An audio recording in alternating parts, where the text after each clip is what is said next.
오늘은 어떻게 해서라도 깨닫게 하시려는 하나님, 어떻게 해서라도 깨닫게 하시려는 하나님, 이란 제목으로 말씀을 상고합니다. 이제 오늘 그 12장과 또 15장 그리고 이제 17장까지 말씀을 나누려고 하는데, 하나님은 이 세 장에서 계속 유다 백성들을 깨닫게 하려고 이제 어떤 퍼포먼스를 하게 하고 또 비유법으로 이렇게 깨달음을 주려고 하시고, 또 하나님이 수수께끼를 내서 그것을 풀어보라고 이렇게 계속 말씀을 하시는 그 초점은 뭐냐면 지금 상황을 깨달으라는 거예요. 이제 유다는 1차, 2차 침략을 당해서 두 번이나 포로로 끌려갔는데, 이제 20대 마지막 왕 시드기야가 왕위에 올라서 그가 전체 왕위가 11년밖에 안 돼요. 그런데 지금 반이 지났어요. 왜냐하면 에스겔에게 6년 6월 5일 날 계시가 임했잖아요. 그러니까 히스기야가 왕 될 때 이제 이 사람들은 다 2차로 끌려갔던 사람들이니까 그 연차가 똑같잖아요. 그러면 시드기야가 이제 거기서 허수아비 왕으로 뽑힌 지도 6년 됐다는 얘기잖아요. 그러면 나머지 5년만 있으면은 끝장나는데, 지금 에스겔은 바벨론에 끌려간 상태에서 이제 다시 이러한 퍼포먼스를 하는 거예요. 왜냐? 지금 끌려가 있는 사람들도 아직 정신을 못 차렸어요. 포로로 1차, 2차 끌려가서 거기서 지금 생활을 하고 있는데도 조금 있으면 우리나라 해방된다. 여전히 그 초긍정, 사람들은 뭐든지 긍정하고 적극적으로 하면 다 된다고 생각하거든요. 이게 절대 긍정이 사람 망치는 거예요. 하나님만 절대자시고 하나님만 절대 진리이기 때문에 절대 긍정을 해야지, 하나님 이외의 것에 절대 긍정이 있으면 다 망하는 거라고. 그래서 지금 그걸 깨닫게 하려는 거예요. 앞으로 이제 3차 마지막 멸망이 오는데 끝까지 저항하지 말고 그냥 순응해서 항복하면 바벨론 나라는 그들을 그대로 살려두고 그 중에서 훌륭한 인재를 뽑아서 자기 나라를 위해 쓰기 때문에 안 죽인다 이거예요. 전 세계로 흩지 않는다 이거예요. 그것만 해도 곱게 망했다가 하나님 앞에서 회복돼야지 처절하게 망하면 안 된다 이거예요. 그런데 이 사람들은 그거를 모르고 끝까지 애국과 화친을 맺어가지고 어떻게 해서라도 바벨론을 대항해 보려고 이미 다 기울어졌는데도 끝까지 그 고집을 못 버리는 거예요. 그래서 하나님이 지금 세 가지 방법으로 계속 그들을 깨닫게 하려고 퍼포먼스도 하고 비유법도 쓰시고 수수께끼도 내시고, 이렇게 지금 예루살렘대로 예레미야를 통해 그렇게 하고 계시고, 바벨론은 바벨론에서 또 포로로 끌려간 사람들을 위해서 에스겔에게 그렇게 지금 하고 계시다 이 말이에요. 그러니까 어떻게 해서라도 사람들이 깨달으면 폭삭망하지 않고 포로가 된다 할지라도 하나님께서 곱게 정화를 시켜주시려고 하는데, 그걸 계속 못 깨달으니까 이런 처참한 일이 결국 이루어지고 말았다 그 말이에요. 그래서 정말 답답하지만 이게 우리들의 얘기라는 걸 알아야 돼요. 남 얘기로 옛날에 그 사람들 참 무식했구나, 왜 이렇게 영이 어두웠을까, 우리 같으면 잽싸게 돌아섰을 텐데. 근데 천만의 말씀이라는 거예요. 지금 종말을 향해 그렇게 가고 있는 사람들에게 지금 이게 또 얘기하시는 거예요. 근데 지금 사람들도 똑같이 영이 어둡고 귀가 막혀가지고 못 알아들어요. 하나님의 말씀을 듣고 이거 연구하려고 달라드는 사람들이 없어 지금. 성경 말씀은 자기들 귓구녕에 듣고 싶은 것만 들으려고 나오는 거예요. 그렇지 않고 계속 무서운 말씀하면 점점 사라져버리는 거예요, 사람들이. 왜? 아니, 지금 세상이 얼마나 살기 좋은데 뭐 그렇게 거꾸러운 얘기만 자꾸 듣고 어떻게 사냐. 싫다 이거요. 그런데 싫어도 들어야 끝내 우리가 크게 망하지 않는다는 거예요. 살아날 길을 하나 주신다는 거예요. 첫째, 에스겔서 12장 1절부터 28절까지는 임박한 유배의 징조 퍼포먼스를 하라 이렇게 말씀했어요. 그 지금 바벨론에서 에스겔이 다시 또 퍼포먼스를 하는데 하나님은 참 하나님 종들에게 무지막지하게 어려운 일을 시키셔요. 뭐라고 했느냐? 너는 이제 끌려가는 행장 차림을 해라. 이게 네가 포로로 다시 한번 끌려가는 이 퍼포먼스를 해야 되는데 낮에는 짐을 꾸려서 내놓고 저녁이 되면 그 짐을 끌고 이제 나가는데 성벽을 뚫어라. 그리고 그냥 사람들이 몰래 이렇게 너 혼자 나가는 것처럼 그렇게 나가라는 거예요. 그러나 그 다음에 또 뭐라고 말씀했어요? 결국은 너 사로잡혀서 네가 끌려가는 그 마지막 모습을 보여줘라 그래요.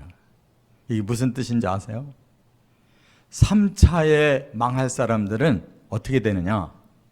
끝까지 시드기야가 거역을 하고 뒷구멍으로 다른 나라 그리고 애국과 이렇게 밀약을 맺어가지고 우리 어느 날 바벨론을 대항하자 이렇게 하고 있는 거예요. 지금 정세를 전혀 읽지를 못하고 있어요. 그러니까 하나님이 답답해서 이 에스겔에게 이런 퍼포먼스를 해서 사람들로 하여금 조금이라도 생각이 있다면 너한테 물어볼 거 아니냐.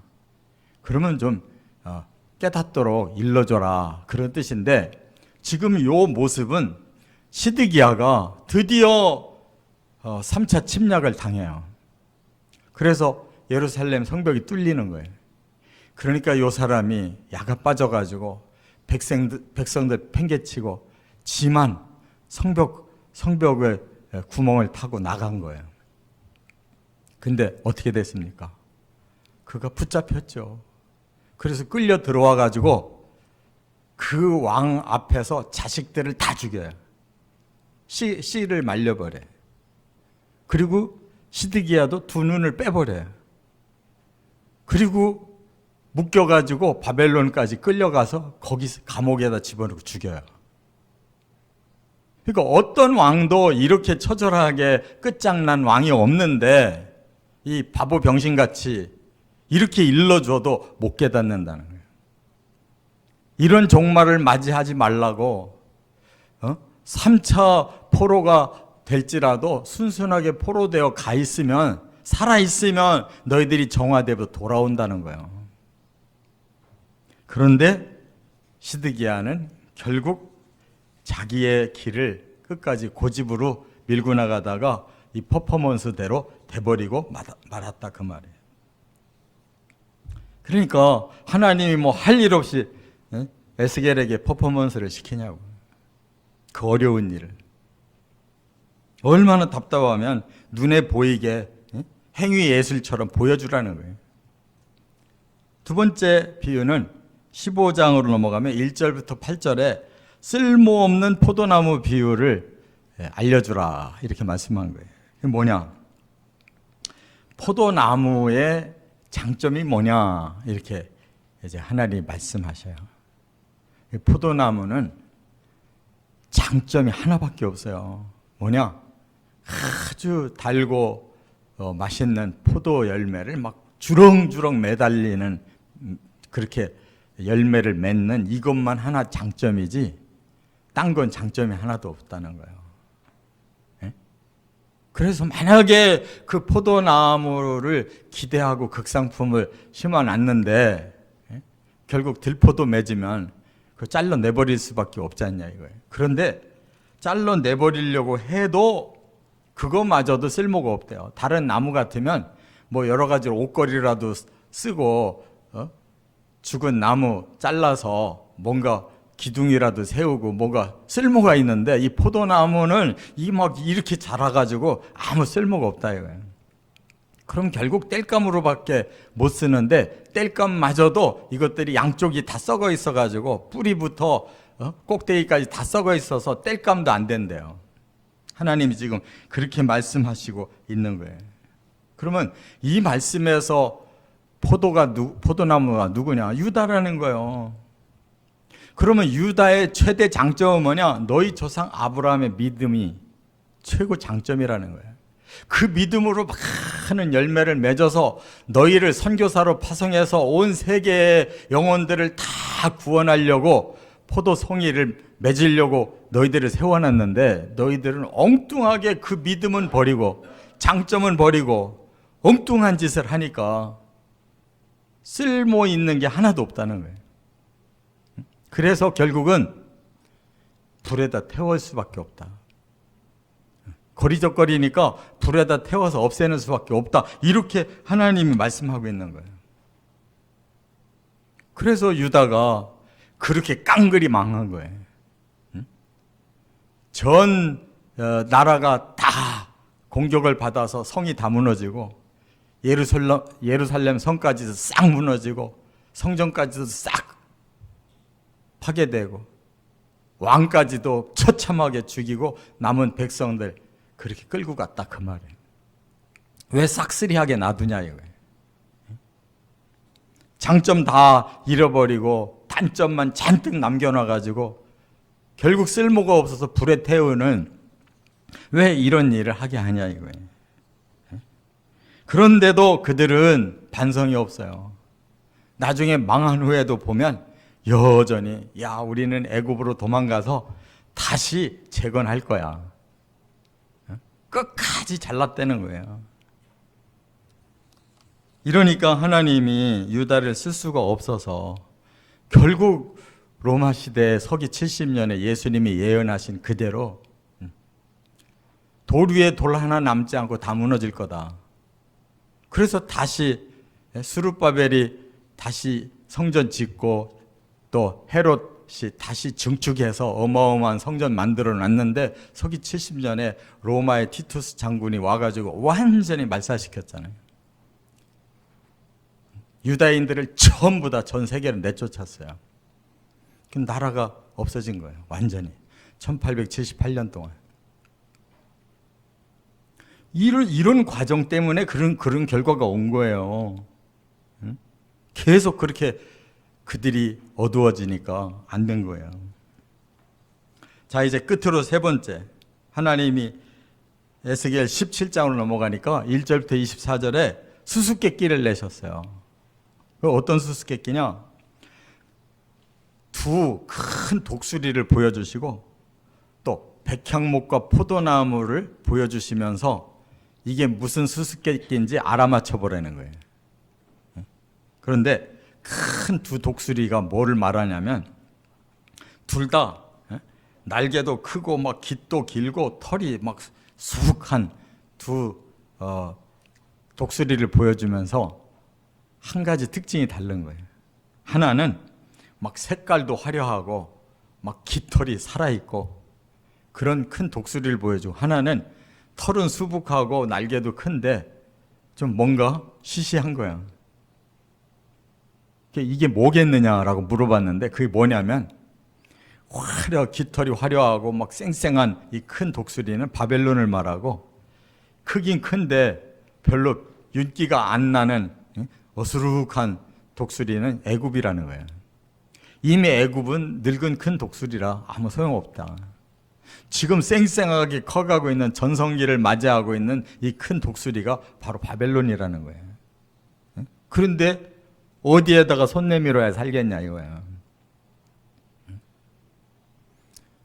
시드기야와 그 고관들은 계속 시들은 큰 독수리인 애굽에다가 계속 매달리고 있다, 그 말이에요. 하나님이 이렇게 수수께끼를 냈을 때에는 뭔가를 깨달아야 되는데 그들은 전혀 깨달음이 없는 거예요. 그러니까 다시 이제 하나님이 새로운 수수께끼를 보여주셔요. 백향목과 포도나무 두 종류 나무가 딱 있다 이거예요. 이게 뭐겠느냐라고 물어보신 거예요. 이미 포도나무는 앞에서 얘기하셨잖아요. 아무 쓸모없는 것이 돼버린 포도나무가 있어요. 그런데 백향목은 뭐겠느냐 이거야. 여기에 보니까 백향목이나 포도나무나 다 하나님께서 버리겠다고 말씀했는데, 백향목은 2차 포로로 간 왕을 말하고, 포도나무는 3차 포로가 돼서 쓸모없어 불태워질 왕을 말한 거예요. 그럼 2차 포로에서 끌려간 왕이 누구냐? 여호야긴이라고 하는 요시야 왕의 손자 하나가 왕된 사람이 있어요. 18대, 17대, 18대, 20대까지는 세 사람이 다 요시야의 아들이고, 19대 하나만 여호야김의 아들, 요시야의 손자가 하나 있어요. 18살에 잠깐 왕이 됐는데 3개월 만에 바벨론이 이제 쳐들어와서 무너뜨리니까 3개월 만에 끌려갔거든요. 여호야긴. 그런데 두 사람의 운명을 보여주는 거예요. 여호야긴은 왕된 지 3개월 만에 끌려갔는데도 이제 곱게 끌려가니까 그를 포로지에서 나중에 대우를 해줘요. 왕이었기 때문에. 바벨론에서 계속 이렇게 예우를 받고 자손들이 거기서 생겨났단 말이에요. 그런데 이 포도나무인 시드기야는 괜히 바벨론에게 덤비고 엉뚱한 짓 하다가 그렇게 사글이 망하는 바람에 씨가 없어요. 시드기야 똑같이 갔지만, 두 왕이 똑같이 끌려갔지만, 하나는 여호야긴은 쭉 살아남아서 순응을 해가지고 자손들이 다시 돌아오거든요. 왕으로 예우도 받았고. 그러나 시드기야는 완전히 자손 다 잃어버리고 두 눈 뽑혀가지고 죄수 중에 상죄수로 끌려가서 거기서 감옥에서 죽여버렸단 말이에요. 그러면 결국은 후위를 기약할 수 있는 자는 누구냐 이거야. 백향목 같은 자인 여호야긴이 아니겠느냐. 괜히 자기 자존심만 드러내고 막 우리 생각이 맞다고 막 끝까지 고집부리던 시드기야는 처참하게 자기도 자손도 끊어졌지만, 여호야긴은 똑같이 끌려갔어도 순응을 하니까, 하나님 말씀을 그때 받아들이고 순응하니까 하나님께서 편안하게 정화시켜서 그 자손을 다시 고국으로 데리고 와서 그 다음에 계속 유다의 나라를 이루어갔지 않냐 이거예요. 그러니까 우리가 잘난 척하면 그때는 막 대단한 것 같은데, 멀리 보면 잘난 척한 만큼 실패하는 거예요. 고집 부리는 만큼 망하는 거라고. 왜 인생이 점점 꼬이느냐 하면 그렇게 계속 살아서 꼬이는 거예요. 끝에 가면. 되는 사람은 겸손하게 그때그때 시련을 받아들이고 점점 더 바른 길로 가니까 끝이 좋은 거예요. 자기 자아가 왕성하고 자기 자존심과 고집이 센 사람은 자기만 믿고 계속 나가다 끝에 가서 이래도 안 되고 저래도 안 되는 코너에 몰리니까 망하는 거예요. 깨달으시 바랍니다. 인생도 아무렇게나 그렇게 되는 게 아니고 다 쌓은 만큼 되는 거예요. 끝으로 마지막 백향목 세 가지 비유가 있어요. 여기 17장 22절부터 24절에 하나님이 마지막 수수께끼를 내셨어요. 그런데 백향목에서 세 가지가 났다 그랬어요. 이게 뭐겠느냐? 뭐긴 뭐야? 여호야긴에게서는 후손이 나왔고, 거기서 유다는 다시 재건되고, 거기서 메시아가 오시고, 거기서 새로운 복음의 세계가 열렸다 그 말이에요. 그렇잖아요. 하나님 멀리까지 내다보시니까 그게 다 보이잖아요. 저 사람은 똑같이 끌려가서도 하나는 쓸모없는 포도나무라 불태워질 거지만 하나는 쓸모있는 백향목이어서 거기서 훌륭한 가지가 뻗으니까 후일을 기약했다. 그 말이에요. 잘난 척할 필요가 없어요. 그냥 자아를 죽이고 겸손하게 하나님 진리밖에 없습니다. 지금 눈에 안 보여도 진리를 따라가면 언젠가 하나님 말씀대로 될 줄 믿습니다. 이렇게 가는 게 옳은 거란 말이에요. 할렐루야. 네. 우리가 뭘 안다고 자꾸 큰 소리 치냐고. 조용히 말씀대로 순종하고 기다려봐. 끝이 어떻게 되는지를. 이처럼 하나님 계속 이렇게 퍼포먼스를 시키고 비유법으로 알려주고 이렇게 수수께끼를 내어가면서 하나님이 지금 농담하는 거냐고. 너무 안타까워서 왜 이 하나님의 선민이 이렇게 스스로 자기를 죽일까? 왜 자기 스스로 망할까? 안타까워하시잖아요. 오늘 이 세계도 똑같아요. 이 세계에 똑똑하다는 사람들이 지금 하나님과 대적을 하고 있는 거예요. 계속 그 방향으로 가고 있어요. 예? 똑똑하다는 것들이. 차라리 저는 아무것도 모릅니다. 하나님 말씀만 제가 듣겠습니다 하고 겸손히 말씀만으로 들어가는 사람들은 살 길이 열리는 거예요. 할렐루야. 이 길로 가시기를 주의 이름으로 축원합니다.